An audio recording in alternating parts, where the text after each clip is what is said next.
Maintenant, donc, on va tout de suite donner la parole au professeur Patrick Pessot, donc, qui est chirurgien digestif à l'IRCAD à Strasbourg, qui va nous exposer sa vision des nouveaux modes d'évaluation. Merci d'être avec nous. Merci pour l'invitation. Donc, en effet, pour terminer cette table ronde sur les nouveaux modes d'évaluation, alors, tout a démarré en fait un peu des réorganisations de mon parcours de soins. Donc, moi, je fais chirurgien digestif, mais beaucoup plus à m'occuper de chirurgie hépatobiliaire. Et j'ai essayé de décortiquer un peu le parcours de soins pour un cancer du pancréas et du foie, qui était assez long entre le médecin généraliste, le premier examen de radiologie, puis consultation spécialisée, jusqu'à arriver à la chirurgie pour une indication, et puis après l'anesthésie et tout ça. Et donc, en fait, on s'est un peu inspiré de ce qui se faisait pour le cancer du sein, et on a essayé d'organiser des consultations diagnostiques en un jour, où je vois le malade une première fois. Je me suis organisé avec les radiologues pour pouvoir avoir dans la journée, en même temps, si besoin, un scanner ou une IRM, ou interpréter avec le radiologue si le patient vient avec. Et puis, s'il y a des indications du coopératoire, consultation d'annonce par l'infirmière, consultation d'anesthésie pour organiser la chirurgie, tout ça dans la journée. Et donc là, c'est posé la question de comment on évalue un nouveau parcours de soins, quelles sont les indications qui peuvent nous dire qu'est-ce que l'on fait. Quand vous allez voir le directeur de l'hôpital, lui, vous lui réduisez 3 consultations, donc vous lui réduisez son financement, il n'est pas content. Donc voilà, donc quels sont les indicateurs qui nous permettent d'évaluer un parcours de soins. Donc on a essayé de voir comment internationalement les choses évaluaient. Alors en plus, on a rajouté depuis consultation diététicienne systématique le même jour, mise en place d'une activité physique adaptée périopératoire et désormais prise en charge des carences anémiques avec possibilité avant l'intervention de surcharge de compléments en fer. Donc voilà, donc aussi il y a toute la coordination du parcours qu'il faut mettre en place. Et donc on était parti sur des questionnaires un peu de satisfaction simple pour savoir comment le patient ressentait tout ça. On s'est aussi interrogé, je n'en parlerai pas aujourd'hui, mais quel est l'impact sur l'ensemble des équipes de mettre en place de nouvelles organisations. C'est très important pour le leadership d'une équipe d'organiser tout ça. Et donc voilà, donc c'est parti de là, et la question c'est comment on évalue des soins aujourd'hui. Alors, on est rentré dans une ère de beaucoup plus de l'évaluation, mais par rapport à d'autres filières, filières industrielles, c'est pas dans la culture quand même, en tout cas française, de s'évaluer, de savoir ce que je faisais il y a 5 ans dans mon équipe, ce que je fais aujourd'hui, et encore moins de savoir ce que font mes petits camarades autour de moi, quels sont les résultats et comment on peut arriver à s'améliorer. Et puis, la question, on fait tout ça pour des patients. Et donc, les résultats doivent être des résultats qui sont importants pour le patient et pas juste pour le médecin, de savoir que le taux de l'alpha-fétoprotéine a diminué ou la durée d'hospitalisation est très courte. Comment a été ressenti le parcours de soins par le patient. Alors, je vous mets juste un petit élément justement pour la difficulté de l'évaluation. Ça, c'est de la chirurgie colorectale, enfin métastatique, hépatique des cancers colorectals. Aujourd'hui, un scanner fait une efficacité d'environ 96%. Donc, si j'opère le lendemain le patient, je vais découvrir à 96% ce que je vois au scanner. Si je l'opère 2 mois après, 80%, c'est-à-dire l'équivalent d'un scanner d'il y a 15 ans. Donc, équiper des centres avec des super scanners, mais si dans la coordination du parcours, on met pas, on perd, on n'est pas justement totalement efficient, pertinent. La même chose pour envoyer après la chirurgie le patient vers un oncologue, par exemple. Et donc, on est passé d'un système où on était purement jugé sur de la quantité, le nombre d'actes, le nombre de durées d'hospice, le nombre de consultations, à quelque chose qui va vers de la qualité. Mais la qualité, il faut aller au-delà. C'est-à-dire que le meilleur chirurgien du monde qui a 0% de complications et très peu de mortalité, si l'acte, ce que je vous ai dit, il y a des délais qui ne sont pas respectés, si l'indication n'est pas jugée, s'il n'y a pas de coordination, en fait, le résultat final ne va pas être pertinent. Donc, en fait, la qualité, c'est une chose, mais il faut aller au-delà. Et la pertinence, c'est défini par l'HAS comme la bonne intervention au bon moment, au bon endroit, pour le bon moment, pour le bon patient. Et je pense qu'il faut aller au-delà, parce qu'on est encore sur une intervention, c'est le bon parcours de santé, au bon moment, au bon endroit, pour le bon patient. Et donc, voilà, c'est en fait ce que se fait dans l'industrie, c'est-à-dire qu'il faut avoir de la transparence des résultats pour pouvoir voir ce qui ne va pas, faire une modification de son organisation ou des choses, revoir en pratique en temps réel bien si ça modifie, et puis avoir ce cercle vertueux d'amélioration des pratiques. Sur une chaîne de fabrication, on tire au sort de temps en temps un iPhone, on regarde s'il va bien, et puis si ça ne va pas, on essaye de se comprendre pourquoi sur la chaîne de production il y a un défaut. C'est ce qu'il faut qu'on arrive à faire en santé. Et on l'a dit tout à l'heure, maintenant, on a changé de paradigme avec cette relation asymétrique patient-malade, avec quelque chose de partagé. Pour pouvoir partager, il faut aussi pouvoir proposer, savoir les résultats que l'on peut proposer aux patients pour pouvoir, entre deux stratégies thérapeutiques, pouvoir exposer aux patients ce qu'il l'attend. Et donc, c'est ce concept de value-based care de nos collègues anglo-saxons, de valeur en santé. C'est des résultats qui importent aux patients. Je vais revenir sur, comme on parle de valeur, un coût pour la société. Et donc, si on veut augmenter globalement la valeur, soit on augmente la qualité des soins pour le même coût, soit on arrive à avoir des alternatives pour les mêmes résultats avec moins de coûts. Et donc, on augmente la valeur que l'on donne dans notre système de soins. Et quels sont les indicateurs? En fait, il faut aller sur trois types d'indicateurs. Des indicateurs cliniques, donc en effet, le taux de récidive pour du cancer, la taux de survie, le taux de complications, donc des choses cliniques. Des expériences patients, donc c'est essentiellement le ressenti du patient sur son parcours. J'ai pas été bien accueilli, on m'a oublié dans une salle d'attente pendant plusieurs heures. Voilà, donc ça c'est plus du ressenti patient. Et puis des résultats fonctionnels pour le patient, qui est de la qualité de vie. Puis avec cette vision de ces trois types de valeurs, on a une vision un peu globale de ce que le patient peut attendre. En Europe, ça a été largement développé, surtout par nos collègues hollandais. J'avais été voir. Donc, c'est pour 22 pathologies. Ils sont obligés de recueillir certaines données, ces trois types de données. Il y a un registre national et vous pouvez aller en temps réel voir vos résultats. Donc, au départ, ils ont commencé progressivement où on vous donnait les résultats. Alors là, j'ai pris exprès une donnée clinique pour que ça parle aux cliniciens. Une donnée anatomopathologique qui doit être pour le cancer du rectum standardisée dans les comptes rendus ANAPAT. Vous voyez qu'en 2019, il y avait certains centres qui avaient 0%, certains 100%. Donc, ils ont commencé à donner ça. Vous saviez où vous étiez. On vous disait, par exemple, Strasbourg est ici. Vous ne saviez pas qui étaient les autres. Mais quand vous aviez un résultat comme ça, vous vous posiez des questions. Et qu'est-ce que l'on voit? Qu'en 4 ans, en fait, tout le monde s'est regroupé autour de la moyenne et tout le monde a monté. Il y aura toujours des meilleurs, il y aura toujours des moins bons. Mais l'idée, c'est que globalement, quand on a conscience de ces résultats et des résultats des autres, naturellement, comme on veut faire le maximum et le mieux pour nos patients, on s'interroge et on essaye de mettre des processus correctifs pour améliorer nos résultats. Donc voilà, donc en Europe, c'est fait un petit peu en Angleterre, en Allemagne sur des pathologies dont l'urologie avec la prostate, où ils sont obligés de rentrer leurs résultats pour le cancer de la prostate, les prostatectomies, et 22 pathologies actuellement en Hollande. Ils se servent en fait d'un questionnaire standardisé pour qu'on puisse se comparer. Il faut qu'on ait les mêmes indicateurs.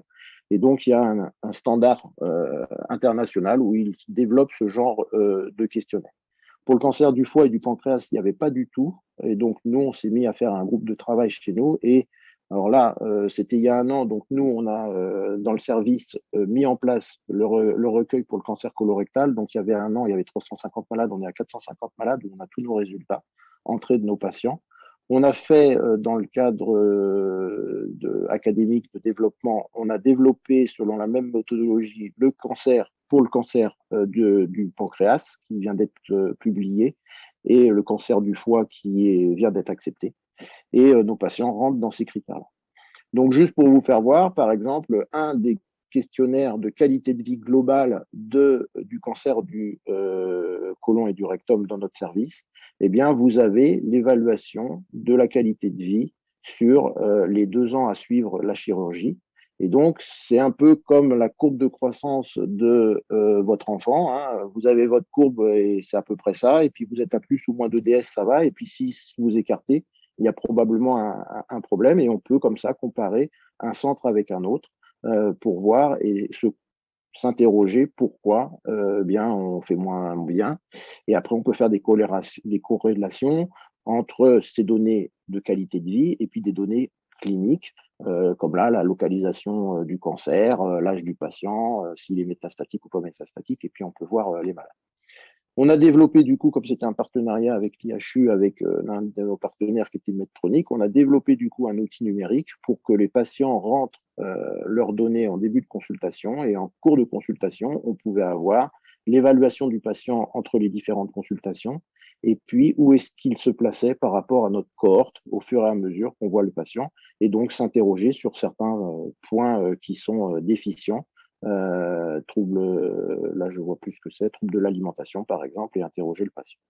Et cet outil-là, si on la développait pour différents centres, eh bien, on pourrait faire exactement donc ce que fait les Hollandais, pouvoir nous comparer avec l'idée de s'améliorer. Voilà un petit peu la présentation que je voulais vous faire. Tout ça aboutit du coup dans une unité INSERM à un groupe thématique sur justement l'évaluation et la pertinence des parcours de soins. Je vous remercie pour votre attention et je suis ouvert à la discussion. Merci beaucoup, Monsieur Pessot, pour ces propositions d'évaluation des parcours de soins. Moi, je suis très intéressé par ce que vous présentez parce que finalement, c'est vraiment une évaluation qui est centrée au cours d'un parcours de soins, autour d'une pathologie, dans une logique d'amélioration. Et c'est vrai que je pense qu'en France, beaucoup de mes collègues, quand on entend évaluation, on pense évaluation de l'HAS. Et quelquefois, on a les cheveux qui se hérissent sur la tête parce qu'on a l'impression qu'on n'évalue pas forcément ce que nous, en tant que cliniciens, on souhaiterait évaluer. Moi, j'ai toujours été étonné en tant que clinicien qu'on évalue si vous avez coté la douleur, mais on ne va jamais évaluer si vous avez traité la douleur. Donc ça m'a toujours étonné. Vous cochez la case EVA 9 ou 10, c'est bon.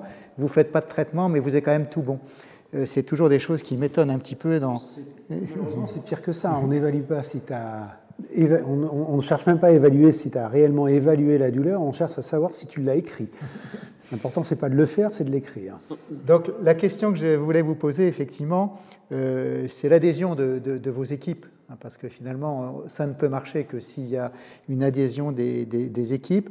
Bon, vous avez fait ça dans le cadre de quelque chose qui est très structuré. Vous avez la chance d'avoir aussi l'IHU qui vous donne une certaine visibilité dans le domaine.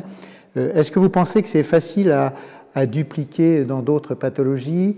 Je vois que vous êtes parti sur une pathologie très précise. Quels conseils vous nous donneriez, par exemple, à nous les cardiologues, on est 2 cardiologues autour de la table, si on voulait évaluer un parcours de soins, que ce soit dans la chirurgie cardiaque ou dans les gestes interventionnels. Quelles sont pour vous les règles du succès ? Non, les règles du succès, je ne sais pas s'il y a des règles du succès, mais en tout cas, je pense que votre première remarque qui était, moi, c'est parti du terrain. Donc, je pense que c'est à nous, professionnels de santé, de s'emparer de cette question d'évaluation. Sinon, en effet, on va nous l'imposer par en haut avec des critères qui sont complètement déconnectés du terrain. Donc, moi, c'était en fait la première chose, c'est qu'il faut que ça parte des professionnels de santé, des sociétés savantes, autour de votre société savante, ou voilà, de proposer ça et que ça parte du terrain. Et alors, l'idée aussi, c'est la crainte, toujours, c'est on va stigmatiser les pas bons et on va leur empêcher de travailler. L'idée vraiment, c'est de la pédagogie, que l'idée, c'est que tout le monde augmente son niveau. Et alors, comment démarrer? Alors, bon, voilà, je pense qu'il faut qu'il y ait quelques pilotes qui commencent. Et après, c'est d'entraîner avec soi ce que je dis, moi, des centres amis qui n'ont pas peur de se comparer. et de faire des petits groupes plutôt que de dire on va commencer tout de suite au niveau national, ça va être une usine à gaz. Donc je pense qu'il faut des preuves de concept avec différents centres, différentes équipes qui veulent. Et par le volontariat, on va faire voir exactement un peu la diapo que les Hollandais, que le niveau monte pour pouvoir embarquer tout le monde. Donc, un, il ne faut pas que ça descende, mais que ce soit nous qui faisons monter. Deux, par des petites expériences pour montrer le concept et que tout le monde monte, donc tout le monde y bénéficie. Voilà, donc c'est un peu mes... Et après, sur une pathologie, alors, soit il y a déjà des questionnaires comme ça standardisés qui existent, donc dans iShov, voir, parce que sinon, moi, en effet, c'était dans le cadre un peu académique d'une thèse de sciences où on a développé avec mon élève, voilà, les questionnaires et tout ça. Sinon, c'est un peu compliqué. Donc déjà où il y a des questionnaires, et puis alors il y a deux façons, soit une pathologie qui est assez fréquente pour avoir un nombre de malades assez important. Donc moi, c'était cancer du côlon ou du rectum avec un questionnaire qui existait déjà, ou alors une pathologie où la qualité de vie est très importante. Cancer du pancréas, la survie est quand même très très faible, on a peu de traitements, mais par contre, du coup, l'impact pour le patient de lui donner une qualité de vie importante, je trouvais que c'était aussi important là. Donc voilà, donc un peu comment on a démarré chez nous. Embarquer nos collègues extra-hospitaliers, parce que comme c'est une filière de soins, c'est global. Alors nous, on a travaillé avec le centre anticancéreux, avec l'ensemble de mes correspondants pour leur présenter. Il n'y a pas eu de souci particulier. Maintenant, moi, l'étape que je suis en train de faire, c'est en effet dans d'autres structures de France où on va essayer de commencer justement à dupliquer ça dans d'autres centres et se comparer. Parce que là, en fait, on a notre vision de nous, notre parcours de soins, donc ce que l'on fait ici. Alors, on peut commencer à différencier certains opérateurs différents dans l'équipe, par exemple. Mais l'idée, c'est quand même d'aller voir sur d'autres centres, d'autres filières, comment ça marche. D'accord. Et vous pensez que votre modèle est potentiellement généralisable? Alors, c'est généralisable. Nous, vous voyez, on a développé aussi un outil numérique. Tout à l'heure, Guy disait aujourd'hui, on a des possibilités avec la technologie de nous faciliter la tâche. En effet, la grosse difficulté, c'est que si aujourd'hui vous demandez à un praticien 20 minutes ou un quart d'heure de remplir lui-même derrière ses données cliniques, il va trouver ça chronophage, il ne va pas avoir le temps de le faire. Donc, si la majorité des données dans un dossier médical existent, donc ce qu'il faut, c'est que déjà toutes les données cliniques, ce qui est la majorité, eh bien, il y a une interopérabilité des données et que ça aille directement fournir compléter le questionnaire. Et puis après, c'est un questionnaire de qualité de vie d'un patient qui le fait lui-même pendant la consultation, en la salle d'attente ou à la maison avant. Et donc ça, c'est pas non plus chronophage pour le patient. Je vais laisser la parole à Guy qui veut intervenir. Non, c'était juste pour confirmer ce que tu dis. Dans le service, on a mis au point deux questionnaires, un objectif, un subjectif. L'objectif, c'est des éléments extrêmement simples qu'on récupère dans le PMSI. C'est du oui ou non, ou c'est un taux. Quel est le taux de décès dans le séjour opératoire? C'est très simple. Quel est le taux de reprise opératoire pour complications? Très simple. Quel est le taux de transfert dans un autre établissement ou dans un service de réanimation non prévu? C'est tout simple. Et enfin, en matière de cancer, quel est le taux de marge positive? Avec ça, vous avez déjà un énorme élément de discrimination de qui est qui. Et le deuxième volet est un volet Internet par email. Nous envoyons aux malades à 3 mois, 6 mois, 1 an et tous les ans un questionnaire qu'ils ont rédigé eux-mêmes. Il suffit qu'une association savante prenne 5 à 6 malades d'une pathologie donnée, quelques années après l'acte opératoire, pour réaliser ce questionnaire qui n'a rien à voir avec les horreurs que nous fait la HAS, avec des questionnaires de 50 items extrêmement complexes. Il faut parler aux patients comme ils s'expriment. Et avec ces deux éléments, objectifs et subjectifs, comme le dit Patrick, systématiquement, celui qui est en dessous d'un des items ou de plusieurs items revient à la moyenne pour être dans le peloton. Voilà, ce n'est pas un problème de condamner ou de moucher. Il faut quitter l'évaluation sanction pour en faire une évaluation promotion à l'américaine? Alors, juste, je pense que si j'ai juste il va 2 falloir- secondes. Oui, allez-y. Juste 2 secondes. Donc, en effet, dans la fabrication des questionnaires, il y a les patients, hein, donc que ce soit Echom ou nous.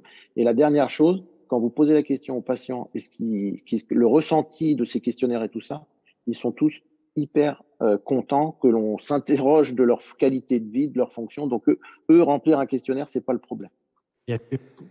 Merci beaucoup à tous. Je pense qu'effectivement, c'est, à mon sens, la mère des réformes, hein, de réformer l'évaluation. Tant qu'on n'aura pas fait ce travail-là, ce sera extrêmement difficile de faire le reste parce qu'il n'y a pas il n'y a pas de réelle évaluation de ce qu'on fait.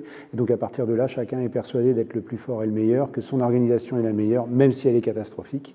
Et donc, tant qu'on ne sera pas arrivé à aller vers cette évaluation objective et centrée sur les patients, on n'arrivera pas à grand-chose. Merci beaucoup à tous les trois, c'était passionnant. On fait un petit break et on se retrouve tout à l'heure pour les suites des sessions. Merci. Merci Au revoir. beaucoup. Au revoir, Christine. À bientôt. Au revoir, Christine. Au Au revoir, revoir, Epi. Patrick. Au revoir, Philippe. Au revoir tous. Voilà.